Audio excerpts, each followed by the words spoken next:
జగన్ సర్కార్ చేసిన పాపాలు రైతులకు శాపంగా కూటమి ప్రభుత్వానికి సంకటంగా మారాయి. నాడు 4 దశల్లో 6,700 రెవెన్యూ గ్రామాల్లో అడ్డగోలుగా హడావిడిగా చేసిన భూముల రీసర్వే ఎన్నో చిక్కులు తెచ్చిపెట్టింది. రైతులు గతంలో లేని కొత్త సమస్యలు ఎదుర్కొంటుండగా వాటిని సరిదిద్దడం కూటమి ప్రభుత్వానికి సవాల్గా మారింది. రుణాలు తీసుకోవడానికి, రీషెడ్యూల్ చేయించుకోవడానికి రైతన్నలు నానావస్థలు పడుతున్నారు. రీసర్వే జరిగిన గ్రామాల్లో భూముల క్రయ విక్రయాలు నిలిచిపోయాయి. భూములు అమ్ముకోవాలని భావించేవారు ఇప్పటికే విక్రయించిన వారు రిజిస్ట్రేషన్లు జరక్క ఇబ్బందులు పడుతున్నారు. ఫలితంగా రిజిస్ట్రేషన్ల ఆదాయం కూడా భారీగా పడిపోయింది. ఫ్రీ హోల్డ్ భూముల రిజిస్ట్రేషన్లు ఆపడం, రీసర్వే సమస్యలతో ఆదాయానికి భారీగా గండిపడింది. రీసర్వే జరిగిన గ్రామాల్లో సర్వే నెంబర్లకు బదులు ల్యాండ్ పార్సిల్ నంబర్లను కేటాయించిన గత ప్రభుత్వం వాటిని ఆన్లైన్లో ఉంచింది. ఒక సర్వే నంబర్లో పలు సబ్ డివిజన్లు ఉన్నా చాలా చోట్ల అన్నిటికీ కలిపి ఒకే ఎల్పీ నంబరు కేటాయించారు. దాని పరిధిలో ఏ ఒక్కరూ తమ భూమిని అమ్ముకోవాలన్నా ఆ నెంబర్ కింద ఉన్నవారందరి భూమి విస్తీర్ణం చూపిస్తోంది. పాత సర్వే నంబర్లపై రిజిస్ట్రేషన్లు చేయాలంటే వాటిని నిషేధిత జాబితాలో చూపుతున్నారు. రిజిస్ట్రేషన్ ప్రక్రియలో భాగంగా స్లాట్ బుక్ చేసుకున్న తర్వాత ఎల్పీ నంబర్ నమోదు చేస్తే రిజెక్ట్ చేస్తుంది. రీసర్వే జరిగిన ప్రాంతాల్లో ప్రజలు భూమి తనఖా పెట్టి బ్యాంకుల్లో రుణాలు తీసుకోవాలన్నా సాధ్యం కావట్లేదు. బ్యాంకులో రుణం పొందాలంటే పట్టాదారు పాస్బుక్ తో పాటు 1B అడంగల్ తప్పనిసరి. పాస్బుక్ ఉన్నా వెబ్ ల్యాండ్ నుంచి 1B అడంగల్ రావడం లేదు. ఇక రుణాల రీషెడ్యూల్లోనూ ఇదే సమస్య ఎదురవుతుంది. రీసర్వే తర్వాత ఒకటి కంటే ఎక్కువ సర్వే నంబర్లకు కలిపి ఒకే ఎల్పీ నెంబరు కేటాయించడంతో ఇలాంటి కేసుల్లో హద్దులు నిర్ణయించడం అసాధ్యంగా మారింది. 3 వేర్వేరు విలువలు కలిగిన భూములకు ఒకే ఎల్పీ నెంబర్ ఇచ్చారు. వీటికి విలువ కట్టే సమయంలో 3 విలువలు కాకుండా ఆ భూముల్లో దేనికి ఎక్కువ విలువ ఉంటే దాన్నే నమోదు చేస్తున్నారు. ఇక దీనివల్ల తక్కువ విలువ కలిగిన భూములకు ఎక్కువ విలువ చూపిస్తూ ఉండడంతో కొనుగోలుదారులు నష్టపోతున్నారు. ఈ ఏడాది భూముల రిజిస్ట్రేషన్ల ద్వారా 14,500 కోట్ల ఆదాయం వస్తుందని అంచనా వేశారు. కానీ ఇప్పుడు 10,500 కోట్లు మాత్రమే వచ్చే అవకాశం ఉందని చెబుతున్నారు. ప్రస్తుత ఆర్థిక సంవత్సరంలో ఏప్రిల్ నుంచి నవంబర్ వరకు రిజిస్ట్రేషన్ల ఆదాయం దాదాపు 7,000 కోట్లు మాత్రమే వచ్చింది. ఇక ఎల్పీ నంబర్ల సమస్యకు చెక్ పెట్టాలంటే CCLA సర్వే సెటిల్మెంట్లు రిజిస్ట్రేషన్ల శాఖ సమన్వయంతో పనిచేయాల్సి ఉంటుంది. ఇక పాత సర్వే నెంబర్లతో కూడా రిజిస్ట్రేషన్లు చేసేలా నిబంధనలు సవరించేందుకు స్టాంపులు, రిజిస్ట్రేషన్ల శాఖ సిద్ధం చేసిన ప్రతిపాదనలు సీఎం దగ్గర నుంచి సర్వే సెటిల్మెంట్ శాఖకు చేరాయి. ఇవి అమలైతే ప్రజలకు సమస్యలు తప్పడంతో పాటు ప్రభుత్వానికి ఆదాయమూ పెరగనుంది. వైసీపీ అధికారంలో ఉన్నప్పుడు ఆ పార్టీ నాయకులు దొంగ బుద్ధితో వ్యవహరించి దొంగ పనులు చేశారని సీఎం చంద్రబాబు విమర్శించారు. రాష్ట్రానికి విభజన వల్ల జరిగిన నష్టం కంటే 2019 నుంచి జగన్ పాలనలో జరిగిన నష్టమే ఎక్కువ అని అభిప్రాయపడ్డారు. ఇక జనం నెత్తిన చెయ్యి పెట్టి ఆస్తులు రాయించుకున్నారని విమర్శించారు.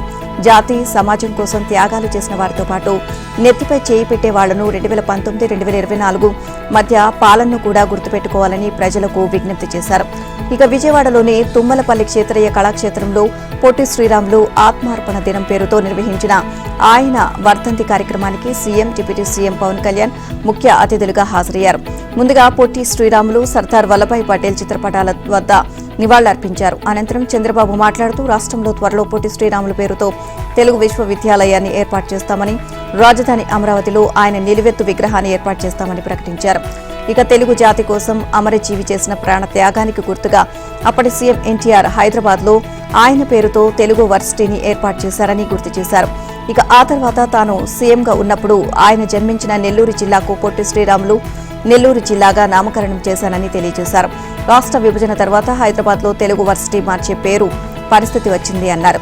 వచ్చే ఏడాది మార్చి 16న పొట్టి శ్రీరాములు 125వ జయంతిని ఘనంగా నిర్వహిస్తామని, ఆయన పుట్టిన గ్రామాన్ని అభివృద్ధి చేయడంతో పాటు ఇంటిని మ్యూజియంగా మారుస్తామని ప్రకటించారు. జగన్ హయాంలో ధ్వంసమైన పోలవరం ప్రాజెక్టు చంద్రబాబు తిరిగి ముఖ్యమంత్రి కావడంతో మళ్లీ కొత్త కళ సంతరించుకుంది. ధ్వంసమైన కట్టడాల పునర్నిర్మాణానికి ఆయన నడుం బిగించారు. కేంద్రంలోని మోదీ ప్రభుత్వంలో భాగం కావడంతో పాటు పోలవరం పనుల కోసం ముందస్తు నిధులు సాధించారు. ప్రస్తుత ఆర్థిక సంవత్సరంలో 5,000 కోట్లు ఖర్చు చేయాల్సి ఉందని, రాష్ట్ర ప్రభుత్వ ఆర్థిక పరిస్థితి బాగోనందున అడ్వాన్స్ గా ఈ మొత్తం ఇవ్వాలని ప్రధాని మోదీని కేంద్ర మంత్రులు కలిసి విజ్ఞప్తి చేశారు. దీంతో ముందస్తుగా 2,300 కోట్లను కేంద్ర ఆర్థిక, జలశక్తి శాఖలు విడుదల చేశాయి. వీటిలో 75% నిధులు ఖర్చు పెడితే మిగతా 2,700 కోట్లు ఇస్తామని Polavaram project authority CEO Atul Jain ఇటీవల వీడియో కాన్ఫరెన్స్ లో స్పష్టం చేశారు. దీంతో ఎట్టి పరిస్థితుల్లోనూ జనవరి 2న కొత్త డయాఫ్రమ్ వాల్ పనులు మొదలుపెట్టాలని సీఎం ఈ నెల 11న జరిగిన సమీక్షలో కాంట్రాక్ట్ సంస్థలు, రాష్ట్ర జలవనరుల శాఖ ఇంజనీరింగ్ అధికారులకు స్పష్టం చేశారు. ఇక ఇంకోవైపు వాల్ పనులు ప్రారంభించడానికి వీలుగా గైడ్ వాల్స్ నిర్మాణం శరవేగంగా సాగుతోంది. టీడీపీ కూటమి ప్రభుత్వం రావడంతో పోలవరం ప్రాజెక్టుకు మళ్లీ కళవచ్చింది. నిర్మాణ ప్రాంతంలో కార్మికులు, వాహనాల సందడి కనిపిస్తోంది. వచ్చే ఏడాది నవంబర్ నాటికి వాల్ పనులు పూర్తి చేసేందుకు అనువైన పరిస్థితులు సృష్టించారు. మట్టి, రాతి నాణ్యత పరిశీలన, ప్లాట్ఫామ్ పనులు, మట్టి తరలింపు పనులు వేగం పుంజుకున్నాయి. రాష్ట్రంలో మద్యం వ్యాపారం గందరగోళంగా మారింది. పాలసీ సమయంలో ఉత్సాహంగా పదుల సంఖ్యలో దరఖాస్తులు చేసిన వ్యాపారులు ఇప్పుడు లబ్బోదీపమంటున్నారు. ప్రభుత్వం ఇస్తామన్న మార్జిన్లో సగమే వేస్తుందని, ఇక ఓవైపు ఆందోళన చెందుతుంటే తాజాగా జరిమానాలు 5 లక్షలకు పెంచడం వారిని బెంబేలెత్తిస్తోంది. వ్యాపారుల పరిస్థితి గమనించిన ఎక్సైజ్ శాఖ కేసుల విషయంలో ఆచితూచి వ్యవహరిస్తోంది. కానీ అదే శాఖలోని ఎన్ఫోర్స్మెంట్ విభాగం మాత్రం దూకుడుగా వ్యవహరిస్తూ నిత్యం దాడులతో బెల్టు షాపులపై ఉక్కుపాదం మోపింది. ఇక ఈ దాడుల్లో దొరికిన మద్యం సీసాలపై ఉన్న హోలోగ్రామ్ ఆధారంగా షాపులకు అనుసంధానం చేయడం లైసెన్సీలను మరింత భయపెడుతోంది. ఇక ఎక్కువ వ్యాపారం చేస్తే బెల్టుల పేరుతో కేసుల్లో చిక్కుకుంటాము అన్న భయం వారిలో పెరుగుతోంది. అలాగని వ్యాపారం తగ్గితే పెట్టుబడి వెనక్కి రాదని ఆందోళన చెందుతున్నారు. అక్రమాలను అరికట్టడంతో పాటు ఆదాయం తగ్గకుండా చూసే బాధ్యత కూడా ఎక్సైజ్ శాఖకు ఉంటుంది. బెల్టులపై దూకుడు పెంచితే అమ్మకాలు తగ్గిపోయి ఆదాయం పడిపోతుందేమోనన్న వాదన ఆ శాఖలో వినిపిస్తోంది. మొత్తంగా కేసులు పెట్టాలా వద్దా అనే సందిగ్ధంలో ఆ శాఖ ఉండగా వ్యాపారం కష్టంగా మారిందని లైసెన్సీలు వాపోతున్నారు. అసెంబ్లీ శీతాకాల సమావేశాల్లో భాగంగా ఉదయం 10 గంటలకు సభ తిరిగి ప్రారంభం కానుంది. తొలుత మాజీ ఎమ్మెల్యేలు కొమిరెడ్డి జ్యోతిదేవి, ఇక ఓకే ఉబ్బయ్య, డి రామచంద్రారెడ్డిల మరణం పట్ల శాసనసభ సంతాపాన్ని ప్రకటించింది. అనంతరం ప్రశ్నోత్తరాల సమయం చేపట్టనున్నారు. అవి ముగిసిన తర్వాత తెలంగాణ టూరిజం పాలసీలపై స్వల్పకాలిక చర్చ ఉంటుంది. అనంతరం తెలంగాణ యువ భారత వ్యాయామ విద్యా క్రీడా విశ్వవిద్యాలయాల బిల్లును, ఇక తెలంగాణ విశ్వవిద్యాలయాల సవరణ బిల్లును సీఎం రేవంత్ రెడ్డి శాసనసభలో ప్రతిపాదించనున్నారు. ఇక ఇటు శాసనమండలిలో మాజీ ఎమ్మెల్సీ ఇంద్రసేన్ రెడ్డికి సంతాపం తెలిపి అనంతరం తెలంగాణ టూరిజం పాలసీపై స్వల్పకాలిక చర్చ చేపడతారు. ఇక అసెంబ్లీని ఎన్ని రోజులు నిర్వహించాలి, ఏ అంశాలపై చర్చ చేపట్టాలి తదితర అంశాలకు సంబంధించి ఎజెండాను ఖరారు చేసేందుకు స్పీకర్ ప్రసాద్ కుమార్ అధ్యక్షతన బీఏసీ కూడా భేటీ కానుంది. శీతాకాల సమావేశాలు 5 నుంచి 7 పనిదినాల పాటు కొనసాగే అవకాశం ఉన్నట్లు అసెంబ్లీ వర్గాలు చెబుతున్నాయి. బీజేపీ తెలంగాణ అధ్యక్ష పదవి రేసులో తాను లేనని ఆ పార్టీ నేత కేంద్ర హోంశాఖ సహాయ మంత్రి బండి సంజయ్ స్పష్టం చేశారు. పార్టీ నాయకత్వం తనకు కేంద్ర హోంశాఖ సహాయ మంత్రి పదవి రూపంలో పెద్ద బాధ్యత అప్పగించింది అని, దాన్ని సమర్థవంతంగా నిర్వర్తించేందుకు ప్రయత్నిస్తున్నానని తెలియజేశారు. ఇక పార్టీ పగ్గాలు అప్పగిస్తారు అనే మాటలు కేవలం ఊహాగానాలే అని తేల్చి చెప్పారు. పార్టీ అధినాయకత్వం రాష్ట్ర అధ్యక్ష పదవిపై అసలు దృష్టి సారించలేదు అన్నారు. పార్టీలో ప్రస్తుతం సంస్థాగత ఎన్నికలు జరుగుతున్నాయని, జిల్లా రాష్ట్ర అధ్యక్ష నియామకాల అంశమే చర్చకు రాలేదని వివరించారు. అయితే పార్టీ అధ్యక్ష పదవి నియామకంపై హైకమాండ్దే తుది నిర్ణయమని వెల్లడించారు. రాష్ట్ర ప్రభుత్వం కొత్తగా తీసుకురావాలని నిర్ణయించిన ఆర్ఓఆర్ చట్టానికి రంగం సిద్దమైంది. ఇందుకు సంబంధించిన చట్ట సవరణ బిల్లును గురు శుక్రవారాలు అసెంబ్లీలో ప్రవేశపెట్టాలని ప్రభుత్వం భావిస్తోంది. ఈ చట్టంలో భాగంగా ధరణి స్థానంలో భూమాతను తీసుకురావాలని నిర్ణయించారు. ఇక ఈ మేరకు కొత్త ఆర్ఓఆర్ చట్టం అసెంబ్లీలో ప్రవేశపెట్టే బిల్లుపై ఆదివారం ముఖ్యమంత్రి రేవంత్ రెడ్డి తన నివాసంలో రెవెన్యూ శాఖ మంత్రి పొంగులేటి శ్రీనివాసరెడ్డి ఉన్నతాధికారులతో సుదీర్ఘంగా సమీక్షించారు. ఇక ప్రస్తుతం అమలు ఉన్న ధరణిలోని లోపాలను సవరిస్తూ కొత్త ఆర్ఓఆర్ చట్టాన్ని తీసుకురావాలని రాష్ట్ర ప్రభుత్వం నిర్ణయించింది. ఈ అంశంపై ఇప్పటికే అధికారులు కసరత్తు పూర్తి చేశారు. ముసాయిదా బిల్లును కూడా సిద్ధం చేశారు. ఈ రోజు జరిగే రాష్ట్ర మంత్రివర్గ సమావేశంలో ఈ బిల్లుకు ఆమోదం తెలిపే అవకాశం ఉంది. అనంతరం అసెంబ్లీలో బిల్లు ఆమోదం పొందిన తర్వాత గవర్నర్ ఆమోదం కోసం పంపించనున్నారు. ఇక గవర్నర్ ఆమోదం అనంతరం కొత్త చట్టం అమలుకి రానుంది. ఔటర్ రింగ్ రోడ్డు విశ్వనగరిగా ఎదుగుతున్న హైదరాబాద్ కు గ్రోత్ కారిడార్ నగరంపై ట్రాఫిక్ భారం పడకుండా చేపట్టిన భారీ నిర్మాణం, వాహనాలు అత్యంత సాఫీగా వెళ్లేలా చూడడం దీని ఉద్దేశం. అలాంటి ఓఆర్ఆర్ పైనే తీవ్ర జటాం, ఇక టోల్ ప్లాజాల నిర్వహణ అస్తవ్యస్తం. ఫలితంగా ప్లాజాల వద్ద భారీగా వాహనాలు నిలిచిపోతున్నాయి. ప్రయాణించే వారు తీవ్ర ఇబ్బందులు ఎదుర్కొంటున్నారు. ఇక హైదరాబాద్ కంటే ముందు ఉన్నది చెప్పే కర్ణాటక రాజధాని బెంగళూరును ట్రాఫిక్ ఎంత అప్రతిష్ట పాలు చేసిందో అందరూ చూశారు. సోషల్ మీడియాలోనూ దీనిపై అనేక వ్యంగ్య పోస్టులు, వీడియోలు వచ్చాయి. ఇక ట్రాఫిక్ కష్టాలను సాకుగా చూపుతూ పరిశ్రమలను బెంగళూరు నుంచి తరలించారు అంటే పరిస్థితి అర్థం చేసుకోవచ్చు. ఈ నేపథ్యంలో ఓఆర్ఆర్ పై నెలకొన్న ఇబ్బందులను పరిష్కరించుకుంటే హైదరాబాద్కు వచ్చే 7-8 ఏళ్లలో ఇలాంటి అనుభవమే ఎదురవుతుంది అనే అభిప్రాయం వ్యక్తమవుతుంది.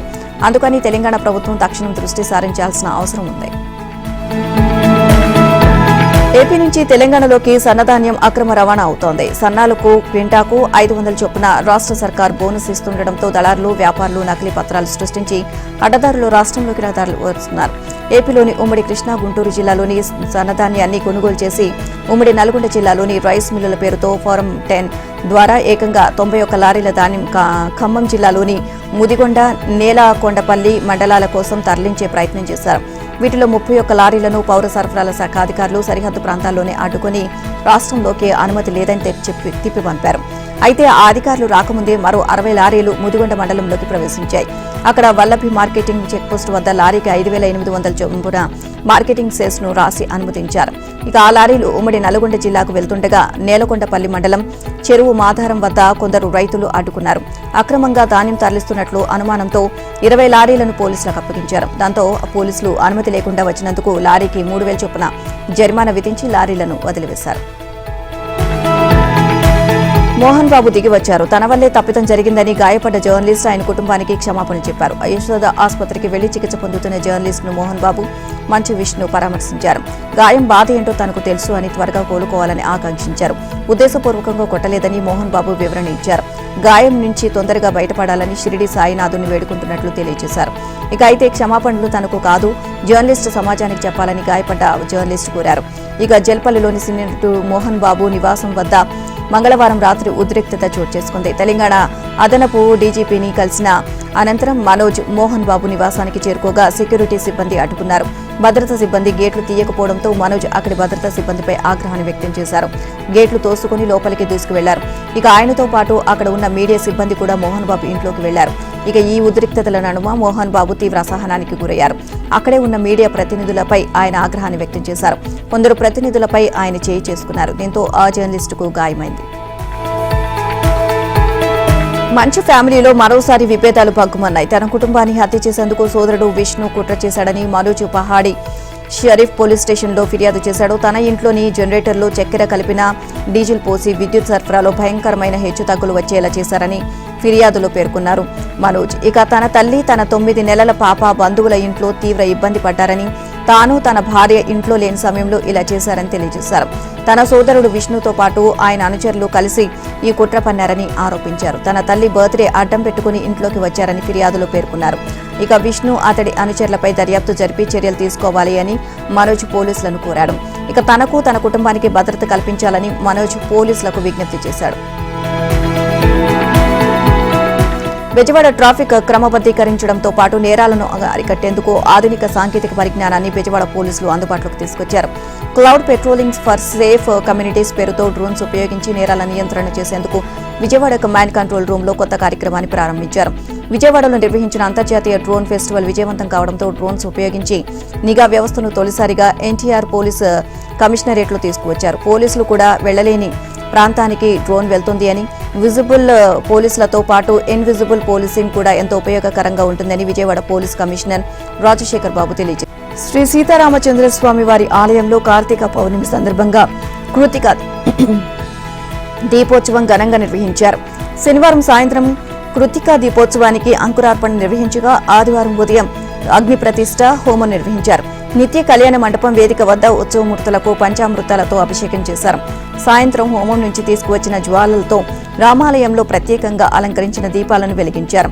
కార్తీక పౌర్ణమి కృతికా నక్షత్రాన్ని పురస్కరించుకుని భద్రాద్రి రామాలయంలో ప్రతి ఏటా కృతికా దీపోత్సవాన్ని నిర్వహిస్తున్నారు.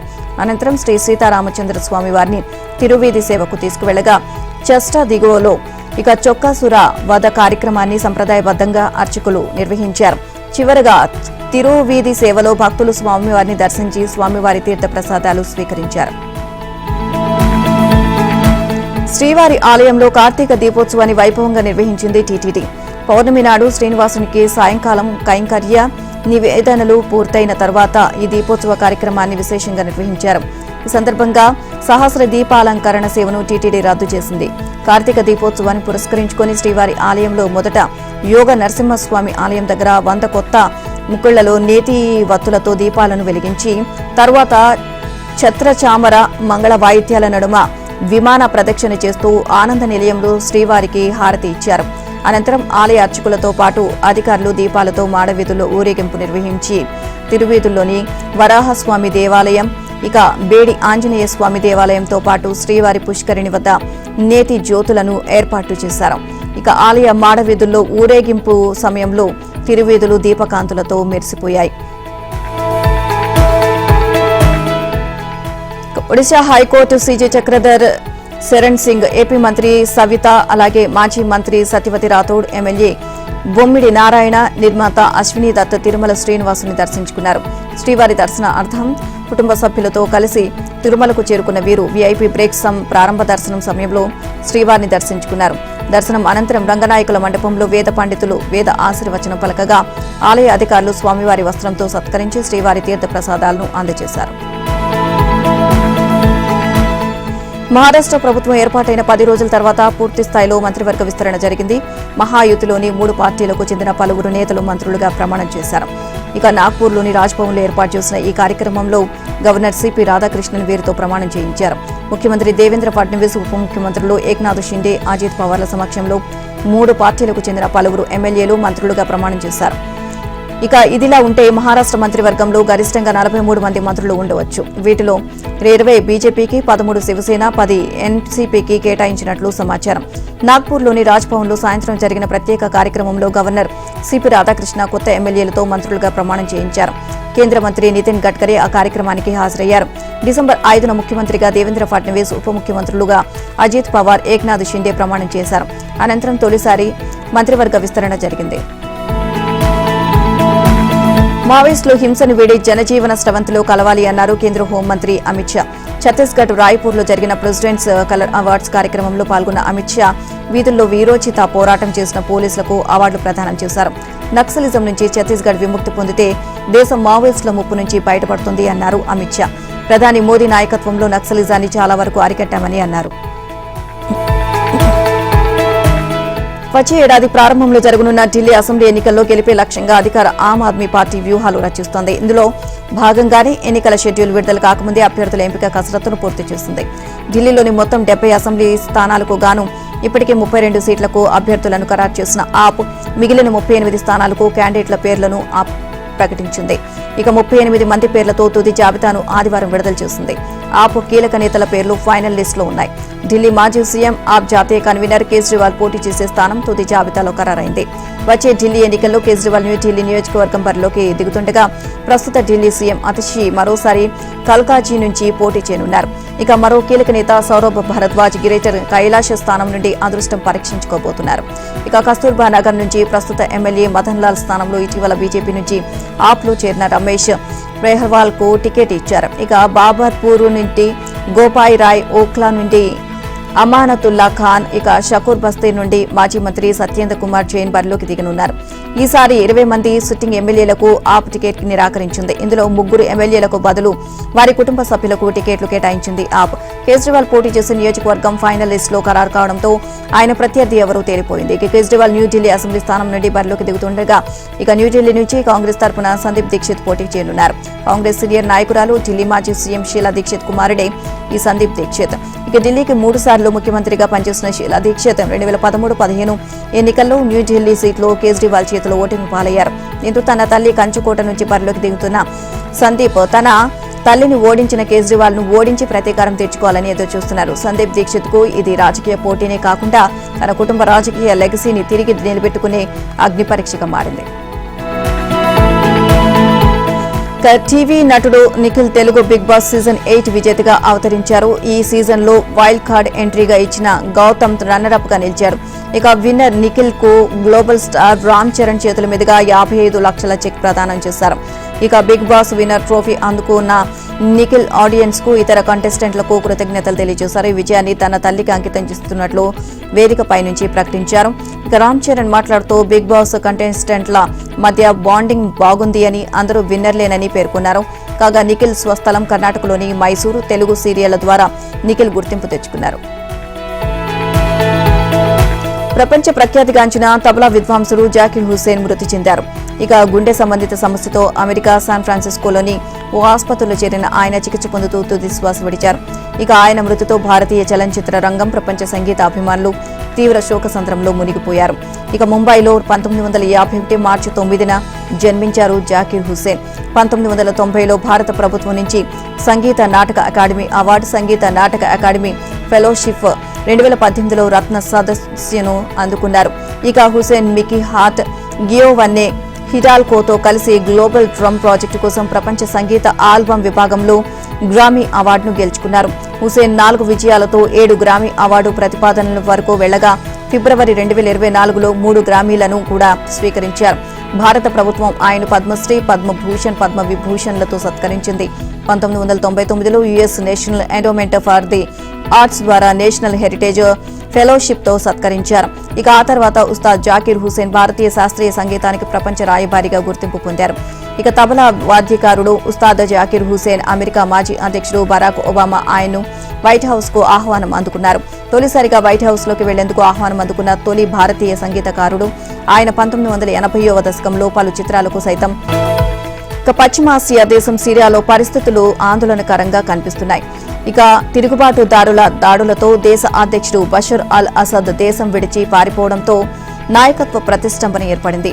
ఈ నేపథ్యంలో సిరియాతో తమ సంబంధాలను గురించి అమెరికా కీలక వ్యాఖ్యలు చేసింది. అక్కడి రెబల్స్ తో ప్రత్యేక సంబంధాలు కలిగి ఉన్నట్లు అమెరికా విదేశాంగ మంత్రి యాంటోనీ బ్లింకెన్ తెలియజేశారు. సిరియా తిరుగుబాటుదారులైన హైతుసా తహారీ అల్ షామ్ తో సహా ఇతర గ్రూపులతో తాము సంప్రదింపులు జరుపుతున్నట్లు అమెరికా విదేశాంగ మంత్రి యాంటోనీ బ్లింకెన్ పేర్కొన్నారు. సిరియాలో బందీగా మారిన తమ జర్నలిస్టు ఆస్టిన్ టైస్ ను విడిపించి ఇంటికి చేర్చేందుకు ప్రయత్నిస్తున్నట్లు వెల్లడించారు. ఇక వారికి అమెరికా మద్దతు లభించేందుకు పాటించాల్సిన నిబంధనలు ఇప్పటికే తెలియజేసినట్లు పేర్కొన్నారు.